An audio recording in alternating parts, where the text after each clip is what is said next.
আসসালামু আলাইকুম। আশা করি সবাই ভালো আছেন। বাংলাদেশের বর্তমান রাজনৈতিক প্রেক্ষাপট অত্যন্ত একটা ধোঁয়াশা অবস্থা বিরাজ করছে, বিশেষ করে আওয়ামী লীগ এবং বিএনপিকে নিয়ে। বিএনপি ঠিক যেরকম বিভিন্ন সংস্কারের পক্ষে কথা বলছেন এবং সেই সংস্কারগুলো আসলে বিএনপির নিজস্ব সুবিধা ভোগ করার জন্য, অন্যদিকে আওয়ামী লীগ তারা তাদের অতীত যে সমস্ত অপকর্ম, সে সমস্ত অপকর্ম ভুলে গিয়ে তারা আবার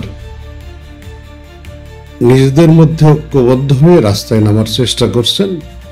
এবং যেগুলো আপনারা দেখছেন যে ইদানিং বিশেষ করে রাজধানী ঢাকা শহরের বিভিন্ন অলিগলিতে আসলে আওয়ামী লীগের ঝটিকা মিছিল হচ্ছে এবং সেই ঝটিকা মিছিল থেকে কিন্তু পুলিশ ইতিমধ্যে বেশ কিছু আওয়ামী লীগের নেতাকর্মীকে গ্রেপ্তার করেছে। এখন কথা হলো যে আওয়ামী লীগ ব্যাক করবে, কিন্তু সেই আওয়ামী লীগ কি আসলে আগেকার আওয়ামী লীগ নাকি নতুন আওয়ামী লীগ? ইতিমধ্যে আসলে বিভিন্ন মহলে বিভিন্ন প্রকার গুঞ্জন শোনা যাচ্ছে যে -2 ফর্মুলা আবার ইমপ্লিমেন্ট হতে চলেছে, এরকম কথা শোনা যাচ্ছে। তবে আওয়ামী লীগ ফিরতে হইলে আওয়ামী লীগকে নিজেকে আগে সংশোধন হইতে হবে, তারপরে আসলে রাস্তায় নামার চিন্তা করতে হবে যে কি কারণে আওয়ামী লীগের গত 15.5 বছর শাসন আমলে আওয়ামী লীগের এক শ্রেণীর নেতারা অনিয়ম, দুর্নীতি, টেন্ডারবাজি, চাঁদাবাজি এগুলো করে অঢেল সম্পত্তির মালিক হয়েছেন। পক্ষান্তরে তৃণমূলের অধিকাংশ নেতাকর্মীরাই আসলে কুলুর বলদের মতো বিভিন্ন প্রোগ্রামে গিয়েছেন, মিছিল মিটিং করেছেন, ছবি তুলেছেন এবং যে সমস্ত ছবি এবং ভিডিওগুলো তাদের জন্য এখন আসলে কাল হয়ে গেছে। তো আওয়ামী লীগকে যদি ফেরত আসতে হয় তাহলে আওয়ামী লীগকে শোধন বা পরিশোধন আমরা যেটাই বলি সেই দায়িত্ব কিন্তু আওয়ামী লীগকে নিতে হবে। যেমন আওয়ামী লীগের মধ্যে যারা এখনো দুর্নীতিবাজ রয়েছে সেই সমস্ত লোকজনকে আওয়ামী লীগকে চিহ্নিত করতে হবে এবং তাদের বিরুদ্ধে সাংগঠনিক ব্যবস্থা গ্রহণ করতে হবে। এছাড়াও যে সমস্ত নেতাকর্মীরা টেন্ডারবাজি করেছেন, জবরদখল করেছেন বিশেষ করে সরকারি সম্পত্তি এবং রাজনৈতিক প্রভাব খাটিয়ে নানা অবৈধ পন্থায় চাকুরি বাণিজ্য, এই সমস্ত নানা অবৈধ পন্থায় যারা টাকা পয়সা ইনকাম করেছে তাদেরকে আসলে চিহ্নিত করে তাদের বিরুদ্ধে সাংগঠনিক অ্যাকশনে না গিয়ে আওয়ামী লীগ যদি রাস্তায় নামে বা বাংলাদেশের রাজনীতিতে ফেরত আসার চিন্তা করে, সেটা আসলে খুব একটা ফলপ্রসূ হবে বলে মনে হয় না। কারণ দেখেন, আওয়ামী লীগ তাদের যে রাজনৈতিক ব্যর্থতা, সেই ব্যর্থতাগুলো তারা যখন ক্ষমতায় ছিল তখন তাদের ভয়ে আসলে দেশের সাধারণ জনগণ বা অন্য যারা রাজনৈতিক দল ছিল তারা মুখ খুলতে সাহস পায় নাই।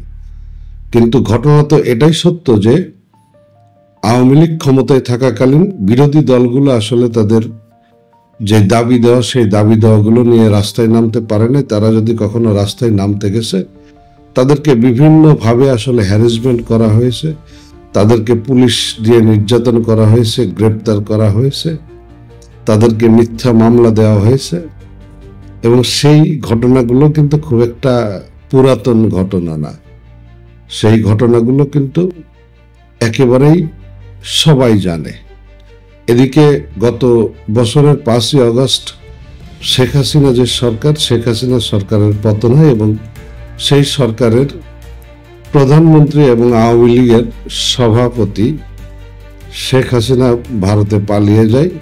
তো এই ভারতে পালিয়ে যাওয়ার পরে বিভিন্ন গণমাধ্যমে যেভাবে সংবাদ প্রকাশ হচ্ছে তাতে দেখা যায় যে শেখ হাসিনার পরিবার, এই শেখ হাসিনার পরিবার বাংলাদেশের আসলে অনিয়ম, দুর্নীতি এগুলোর একেবারে কেন্দ্রবিন্দু ছিল। তৃণমূল থেকেও যদি কোনো নেতা কোনো প্রকার দুর্নীতি করত, সেইগুলো কোনো না কোনোভাবে সেই দুর্নীতির ভাগের টাকা তাদের পর্যন্ত চলে যেত। এছাড়াও রয়েছে আরো অনেক বিষয়, যেরকম 2000 যদি আপনি ধরেন যে 18 সালে সেখানে আপনার যে নির্বাচন, এই 14 সালের যে নির্বাচন, সেই নির্বাচনে বিনা ভোটে 1.5 শতাধিক এমপি।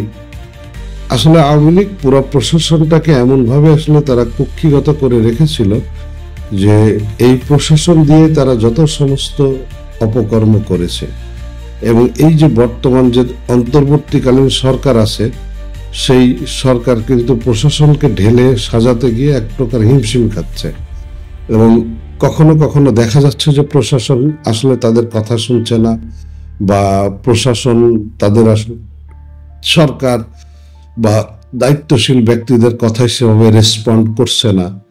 তো এইগুলো থেকে দেশ সবেমাত্র বের হতে শুরু করেছে। এর মধ্যেই আবার আওয়ামী লীগ আপনার রাজপথে নামা শুরু করেছে। তাদের দলীয় নেতাকর্মীরা বিভিন্ন প্রকার যে ঝটিকা মিছিলে অংশগ্রহণ করছে, বিভিন্ন কর্মসূচি পালন করার চেষ্টা করছে। কিন্তু এই যে সমস্ত নেতাকর্মীরা রাস্তায় এই সমস্ত ঝটিকা মিছিল করছে, তারা হয়তো অনেকেই জানে না যে আওয়ামী লীগকে গত 15.5 বছর যারা বিক্রি করে অঢেল সম্পত্তির মালিক হয়েছে, তারা অধিকাংশই এখন দেশের বাইরে, এবং তারা দেশে ফিরবে কিনা সে ব্যাপারেও আসলে কোনো নিশ্চয়তা নেই।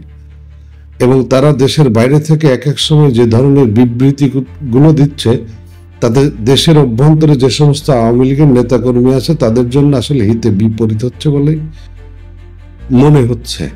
তবে এইখানে একটা সুযোগ আসলে আওয়ামী লীগের জন্য রয়েছে, যে বর্তমান যে অন্তর্বর্তীকালীন সরকার, বিশেষ করে ডক্টর মোহাম্মদ ইউনূস, যিনি অন্তর্বর্তীকালীন সরকারের প্রধান, তাকে নিয়ে আসলে বিভিন্ন দাবি দেওয়া উঠছে। বাংলাদেশের এক শ্রেণীর মানুষ মনে করছে যে ডক্টর মোহাম্মদ ইউনূস আগামী 5 বছর যাবৎ বাংলাদেশের ক্ষমতায় থাকুক। তো যদি সেই ঘটনাটা আসলে সত্য হয়, তাহলে আপনার যেটা ঘটবে সেটা হচ্ছে যে বিএনপি এবং আওয়ামী লীগ যুগপৎ আন্দোলনে নামার একটা সম্ভাবনা রয়েছে।